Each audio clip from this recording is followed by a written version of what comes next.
महाराष्ट्रातील 10 सर्वात मोठ्या यात्रा.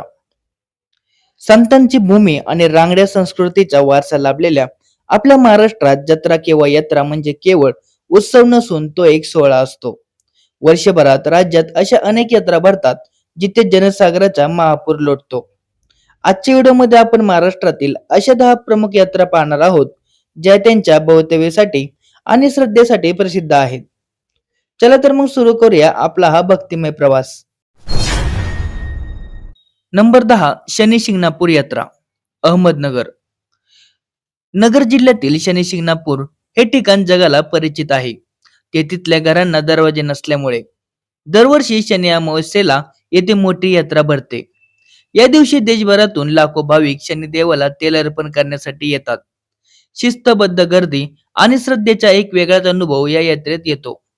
विशेषतः अमावस्येच्या रात्री होणारा अभिषेक पाहण्यासारखा असतो. नंबर 9, सिद्धेश्वर यात्रा, सोलापूर. सोलापूरचे ग्रामदैवत श्री सिद्धेश्वर महाराजांच्या गडाची यात्रा ही दक्षिण भारतातील मोठी यात्रा मानली जाते. मकर संक्रांतीच्या काळात ही यात्रा भरते.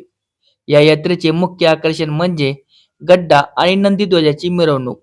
7 मानाच्या नंदीध्वजाची काठी नाचवत निघणारा हा सोहळा पाहण्यासाठी सोलापूर शहर भक्तांनी फुलून गेलेले असते.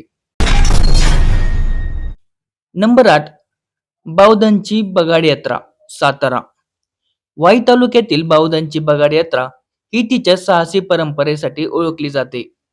रंगपंचमीच्या दिवशी ही यात्रा भरते. साधारणपणे 50 ते 60 फूट उंच लाकडी बागडात फक्त स्वतःला टांगून घेतो आणि हजारो भाविक ते बगाड ओढतात. हे थरारक दृश्य पाहण्यासाठी सातारा जिल्ह्यात लाखोंची गर्दी जमते. ही यात्रा महाराष्ट्राच्या शौर्याचे आणि श्रद्धेचे प्रतीक मानले जाते. नंबर 7, सप्तशृंगी देवीची चैत्रवारी, नाशिक. 3.5 शक्तिपीठांपैकी एक असलेल्या नाशिकच्या वणी येथील सप्तशृंगी गड चैत्र पौर्णिमेला भक्तांनी गजबजलेला असतो. खानदेश आणि गुजरातच्या भागातून लाखो भाविक पायी चालत गडावर येतात. डोंगराच्या उंच कड्यावर वसलेले देवीचे रूप आणि पायथ्यापर्यंत पसरलेली जत्रा पाहून मन प्रसन्न होते. या यात्रेत आदिवासी संस्कृतीचेही दर्शन घडते. छत्रपती शिवाजी महाराजांची कुलदेवता असलेल्या तुळजापूरच्या भवानी देवीची आश्विन पौर्णिमेची यात्रा अत्यंत महत्वाची आहे. नवरात्रीच्या 10 दिवसात येथे भक्तांचा महापूर येतो. आई राजा उदो उदो च्या गर्जनेने संपूर्ण तुळजापूर शहर दुमदुमून जाते. कर्नाटक आणि आंध्र प्रदेशातूनही येथे लोक येतात, ज्यामुळे ही यात्रा आंतरराज्यीय स्तरावर मोठी मानली जाते. नंबर 5, ज्योतिबाची चैत्र जत्रा. दख्खनचा राजा ज्योतिबाची यात्रा कोल्हापूरच्या वाडी रत्नागिरी गडावर भरते. चैत्र पौर्णिमेला होणारी गुलाल खोबऱ्याची उधळण हे या यात्रेचे सर्वात मोठे आकर्षण. संपूर्ण डोंगर गुलालाने माखलेला असतो. जणू काही डोंगराने गुलाबी शाल पांघरलेले आहे असं वाटतं. याला गुलालाचा डोंगर असेही म्हणतात. सासनकाठ्यांचे नृत्य आणि चांगबलाचा जयघोष मनाला उभारी देतो. संत एकनाथ महाराजांच्या पुण्यतिथी निमित्त पैठणमध्ये नाथषष्ठीचा मोठा सोहळा रंगतो.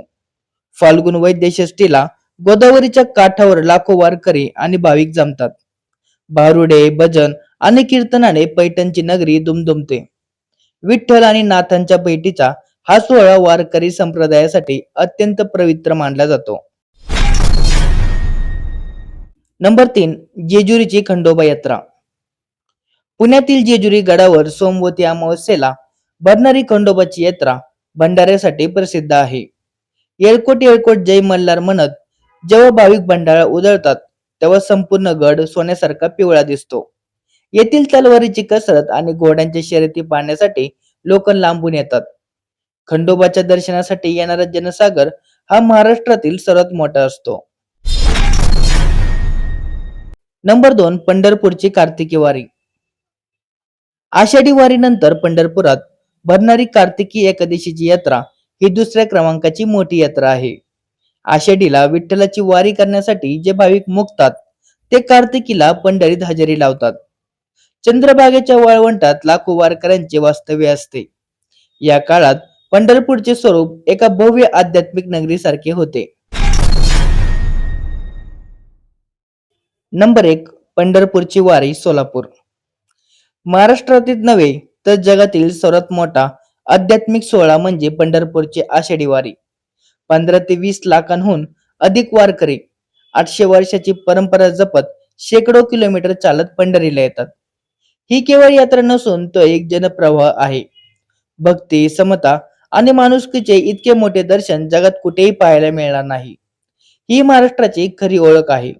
तर मित्रांनो, या होत्या महाराष्ट्रातील 10 सर्वात मोठ्या यात्रा. या यात्रा आपल्या संस्कृतीचा कणा आहेत. तुम्ही यापैकी कोणत्या यात्रेला गेला आहात का? किंवा तुमच्या गावातील कोणत्या यात्रेचे वैशिष्ट्य मोठे आहे? आम्हाला कमेंट मध्ये नक्की सांगा. व्हिडिओ आवडला असेल तर लाईक करा आणि चॅनेलला सबस्क्राईब करायला विसरू नका. पुन्हा भेटूया अशाच एका नवीन माहितीसह. तोपर्यंत जय महाराष्ट्र.